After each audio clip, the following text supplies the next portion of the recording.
Muito boa noite a você que está acompanhando a Canção Nova no Brasil e em tantas partes do mundo. Nós estamos chegando aqui para mais um programa Além da Notícia, nesta quinta-feira ao vivo, com mais um tema importante também, e diz respeito àquilo que é a missão da Canção Nova, falar de vida, de prevenção àquilo que destrói a vida. Vamos falar hoje sobre a prevenção ao suicídio. E gostaria que você tivesse bastante atenção e até convidasse outras pessoas para sintonizar agora a Canção Nova e estar muito atento a tudo que vamos conversar. Os números são alarmantes. Anualmente, 800 mil pessoas cometem suicídio no mundo. No Brasil, são 11 mil.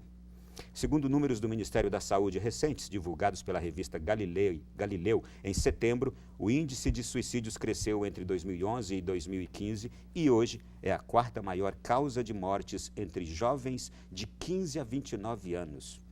Os homens são os que apresentam as maiores taxas de mortalidade, 79% do total, enquanto o número de mulheres é 3,6 vezes menos, 21%.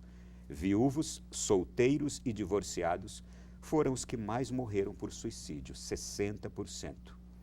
Este tema doloroso, inquietante e incompreensível à maioria das famílias é o que vamos tratar aqui hoje, com muito respeito também. E para falar deste tema, nós temos aqui a doutora Patrícia de Almeida Maretti, psicóloga pós-graduada em elaboração e gestão de projetos sociais e trabalha com o tema de suicídio há 2 anos, exaustivamente, tendo contato direto com familiares e com os próprios sobreviventes. Doutora Patrícia, boa noite e bem-vinda. Boa noite a todos que estão nos assistindo. Né? Espero que hoje a gente consiga atingir, né? e a cada um, né? A importância do tema, a importância de olhar para o outro e de ouvir, né? O pedido de ajuda de cada uma dessas pessoas que podem estar passando por um processo desse. Bom, há 2 anos a senhora vem trabalhando com este tema. O que a senhora vem fazendo com este tema? Que reflexões? Onde a senhora vai? Como a senhora trata deste assunto? Bom, tem 2 anos que eu trabalho diretamente com eu participei da elaboração do programa de prevenção ao suicídio dentro do Exército, eu sou oficial temporária, né? E a gente então vem fazendo palestras, informando as pessoas da necessidade de pedir ajuda, né, de conscientização das pessoas, né, dos fatores de risco, de informar as pessoas, de dizer, olha, nós temos um problema que é um problema de saúde pública, o suicídio é um problema de saúde pública sim, a cada 40 segundos no mundo alguém se mata, né, e a gente vê que às vezes as pessoas não fazem nada, não existe, né, nenhuma ação, vamos dizer assim, eficaz para que diminua os números pelo contrário, só estão aumentando. Então, lá a gente começou, né, a fazer isso e eu, então, comecei a trabalhar em cima, comecei a estudar, né, o tema bastante, né, e levei essa, né, e tenho atendido no consultório algumas pessoas, né, hoje meus pacientes basicamente são sobreviventes e pessoas que sofrem de depressão e tudo, e assim, e ajudando a cada um deles, né? Doutora, como este assunto, como este tema, ele chegou a números tão alarmantes sem que a gente percebesse? A quarta maior causa de morte hoje entre jovens de 15 a 29 anos, a gente... Mata mais do que acidente de trânsito, de uma certa forma. Né? Ele está matando mais do que acidente de trânsito, só que não é divulgado. É um tabu ainda hoje falar do suicídio? Sim. Ainda existe esse tabu, as pessoas não gostam de falar, assim como a questão da sexualidade, assim como a questão do suicídio, ninguém gosta de tocar muito no assunto, então as pessoas às vezes evitam, né? Evitam de falar, evitam até de muitas vezes trabalhar, né? Com esse tema, né? Eu estou formada desde 2002, então agora, né? Quase 15 anos depois que eu comecei, né, a interessar. E tem gente que quando eu falo que trabalho, não, eu não gosto, então ainda é um tabu tanto para a sociedade quanto para as pessoas. A questão até da ida, né, e a gente pode até aumentar essa coisa do tabu, a ida ao psiquiatra, ela ainda é um tabu, ainda é dado como uma coisa de louco, um médico de louco, e não é. A cabeça, o cérebro faz parte do organismo, assim como o intestino, assim como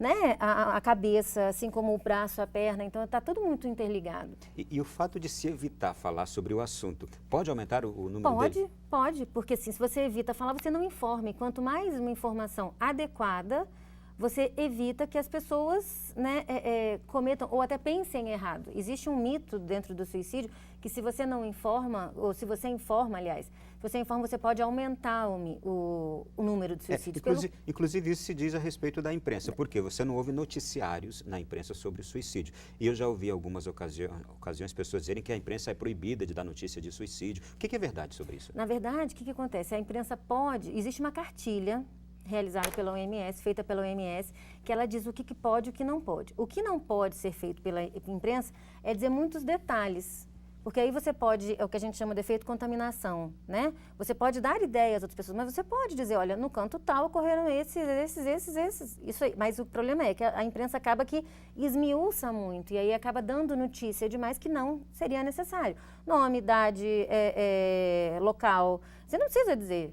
Né? A gente sabe que em Brasília existem alguns locais que são bem característicos. A gente precisa saber que existe, que tem e que a gente precisa fazer todo mundo junto alguma coisa para que isso acabe, né? E não ficar esmiuçando a pessoa, até uma exposição demais, é que eu falo. Interessante é que com relação ao suicídio se tem esse procedimento e eu acho muito respeitoso e até concordo com isso, mas não se tem também esse mesmo pensamento a respeito, por exemplo, do que falei agora há pouco, daquilo que é negativo e que a mídia vai apresentando, que as novelas apresentam. Poderia-se coerentemente também ter um mesmo posicionamento? Sim, mas acaba que eles... Assassinatos, violência, formas deletérias de se passar aquilo que é desvirtude no ser humano, não é? Justamente, acaba que eles não têm esse cuidado. Se eles tivessem os dois, né, seria uma coisa mais equilibrada. Bom, né? Doutora, agora nós vamos chegar aqui num outro ponto que eu já quero entrar aqui em outros detalhes. A senhora, quando começou a fazer esse trabalho, o que foi que a levou a dedicar-se a ele? Quando a senhora foi abordando este tema na sua pesquisa, na sua pós-graduação, o que a convenceu de que era necessário que a senhora fizesse um trabalho intenso sobre isso?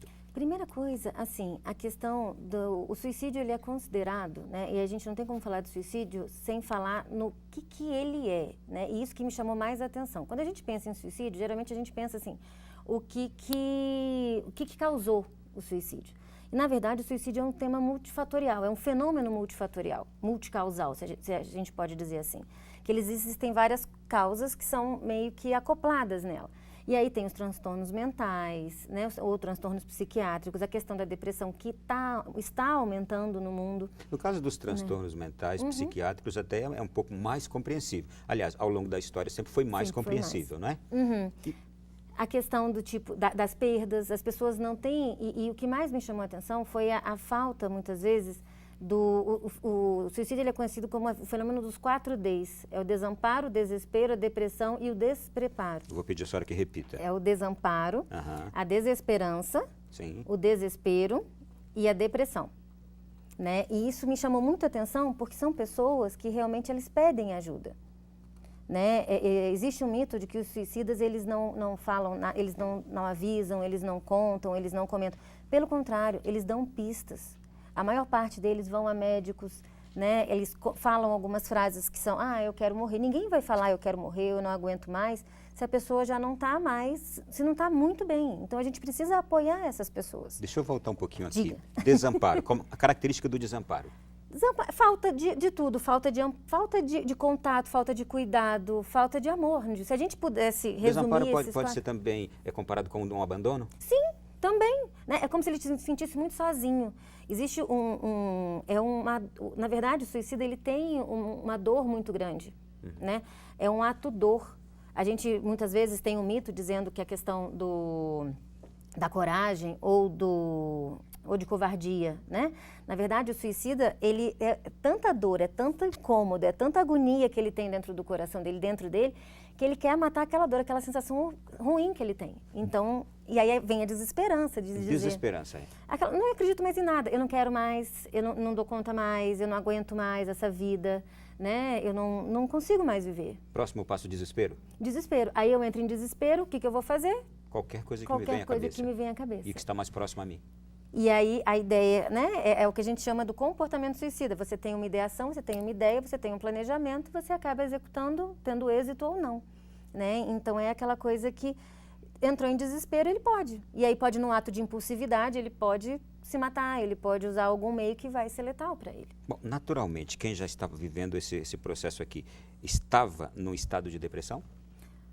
Geralmente já é considerado uma depressãozinha, né? Geralmente a gente porque a depressão ela tem estágios, né? Então, assim, se junta tudo isso e aliado a isso, muitas vezes, uma perda, um problema familiar, o histórico familiar que é importante, que às vezes a gente não dá muita atenção. Muitos dos nossos colegas, muitos dos nossos amigos têm algum ente que se suicidou ou que, né, ou que tentou o suicídio e a gente não tem um apoio, não dá o apoio melhor. O histórico familiar, ele aumenta 4 vezes mais. Se você tem um parente ou um ente que cometeu o suicídio, você tem 4 vezes mais possibilidade de cometer. Então, a gente tem que ter um cuidado maior com essas pessoas. E o que mais me fascinou em tudo isso é que eu digo, é o cuidado. Eu gosto de cuidar das pessoas, né? Eu gosto de olhar no outro, eu gosto de olhar para o outro. E a gente perdeu essa capacidade. Né? A gente perdeu a capacidade de cuidar. A gente está tão preocupado com a televisão, com o WhatsApp, com o Facebook, né? com as coisas do dia a dia, nesse capitalismo desenfreado que a gente está vivendo, que a gente perdeu a oportunidade de cuidar, de olhar. Isto é, a nossa sociedade nos tornou muito individualistas, pensando muito em nós e voltando-nos muito para nós, que a gente esqueceu de cuidar do outro. Cuidar do outro, de olhar e de perceber, é que eu digo, o suicídio, ele tem comportamentos que você vai percebendo, são as palavras, são as frases e tal. E quando você não deixa de cuidar do outro, você diz, e aí? Né? Eu já ouvi relatos de pessoas, meu Deus, mas eu estava dentro de casa, a gente via ela tão bem, aquela pessoa tão bem, ela estava indo com a gente para todos os lugares, fazia tudo, eu nunca imaginei. E aí, na verdade, ela dá alguns sinais. Eu nunca imaginei, mas muitas vezes você... É que as pistas não são percebidas porque nós estamos voltados para nós. A gente acaba mais preocupado com a televisão, a gente acaba mais preocupado com que a gente trabalho. E muitas vezes a gente perde a oportunidade de olhar. É que eu falo, durante todos desses 2 anos que eu estou trabalhando, eu sempre falo a questão do ouvir. A gente perde essa coisa, às vezes a pessoa pede ajuda. É verdade, a senhora sabe disso também, que ao longo de toda a história humana, o suicídio sempre existiu. Vamos recordar Judas Iscariotes. Mas, como a gente está falando aqui de características agora desses nossos tempos, com esse número tão grande que está assim, não é incorreto nós dizermos que é uma característica muito negativa desta nossa sociedade? Sim, eu diria que sim. Porque, assim, na verdade, é uma sociedade que está muito preocupada com o hoje, o agora, né? E muitas vezes eu não estou sabendo lidar com a minha frustração. E aí, se acontece alguma coisa errada, o término de namoro, por exemplo, para essa juventude, entre 15 e 29 anos, né? Ela é meio, é uma das causas, é um dos fatores de risco. Isto é, o adolescente jovem de hoje não sabe conviver com o não. Com o não. Não sabe lidar com a frustração. Sim. Que deveria ser algo natural para ser desenvolvido no ser humano. Sim. Lidar com o não, lidar com as frustrações, lidar com as situações negativas, os fracassos. Sim. Quanta gente que só fez sucesso depois de tanto fracasso, né? Justo. E é normal da vida, né? A gente vai fracassando, Sim. daqui a pouco a gente tem sucesso. Daqui a pouco a gente acerta. A gente acerta, cai, levanta e vai. Mas, infelizmente, os meninos e meninas de hoje não estão lidar com isso. E aí acaba que...